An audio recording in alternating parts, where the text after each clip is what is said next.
Hello guys, good day. Nag-operasyon tanggal ako ng cover ng motor ko ngayon sa side fairing niya. Yan o.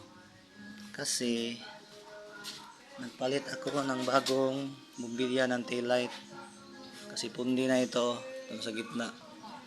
Pundi na yan, pinalitan ko ng bago. Mura lang naman, 25 pesos lang yan. At last week, nagpalit ako ng shock. Binigay ito ng papa ko sa TBS niya na shock. At nagtabas ako dito. Tinabasan ko ng kunti para mapasok itong yung baso-baso niya. Baso ng shock.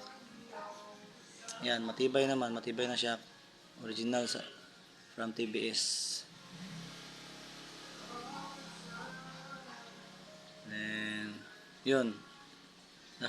At tinanggal, before ko na-install ito, nagtanggalin ako ng fairings to noon para lang ma-install ito.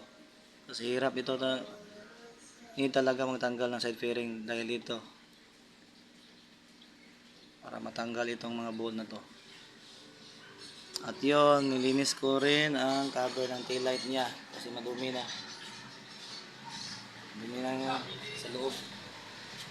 Madumi na sa loob niya, nilinis ko. Yan ang side fairing niya. Tinanggal ko. At yung mga ano dito, mayroong mga kalawang ito ng konti-konti. Dahil siguro sa acid rain kapasok sa loob sa chassis. Kaya nilagyan ko ng mga oil para hindi lumaki ang mga kalawang. Ayan, lagyan ko ng mga oil.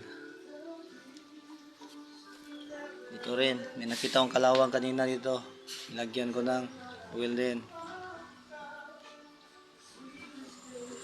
At gumagana na ulit ang kanyang taillight niya. Gumagana na ulit, oh. Taillight niya. Yung brake light niya, oh. Gumagana na ulit. Oh. Sobrang importante kasi ang brake light at taillight, lalo na sa gabi nga biyahe. Kailangan talaga meron kang